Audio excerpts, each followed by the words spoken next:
Welcome. Today we learn about the African queen who defied the British Empire, Yaa Asantewaa. The British Empire once claimed it ruled the world. Its flag flew over continents. Its armies crushed resistance wherever they went. But in the dense forests of West Africa, Britain made a fatal mistake. They believed power belonged only to men. They believed African resistance was broken. They believed fear would keep people silent. They were wrong. Because in 1900, one woman stood up. Not to negotiate, not to beg, but to lead a war. Her name was Yaa Asantewaa. To understand Yaa Asantewaa, you must understand the Asante Empire. The Asante were not a small tribe. They were a centralized empire with a strong military system, a complex political structure, deep spiritual traditions. By the late 19th century, the British had already fought multiple wars against the Asante. Each time, the Asante resisted fiercely. But by 1896, Britain finally struck a major blow. The Asantehene king, Prempeh, was captured and exiled. Key leaders were imprisoned. British colonial rule tightened. Still, Asante resistance was not broken. Who was Yaa Asantewaa? Yaa Asantewaa was the queen mother of Ejisu, a position of immense political authority in Asante society. Important fact often ignored. Queen mothers were not symbolic figures.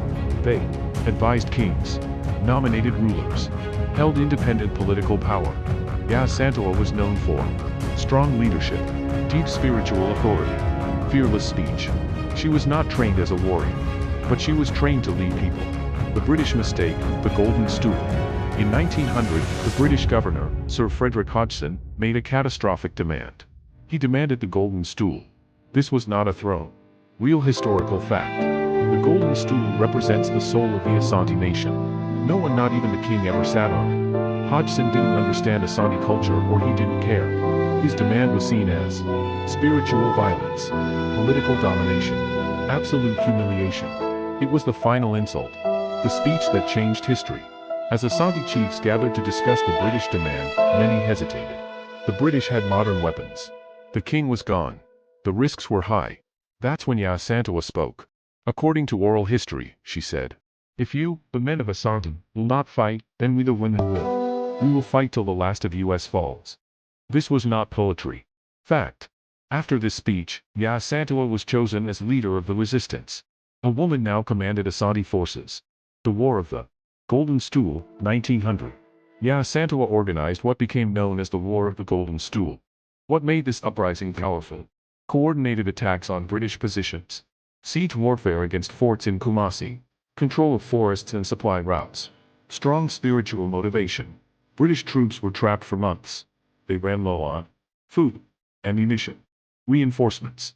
Historical record shows Britain had to send reinforcements from other colonies to survive. This was not a small rebellion. It was a serious military threat. The part history rarely teaches. Yaa Asantewaa did not lose because of poor leadership. She lost because British reinforcements arrived with heavy firepower.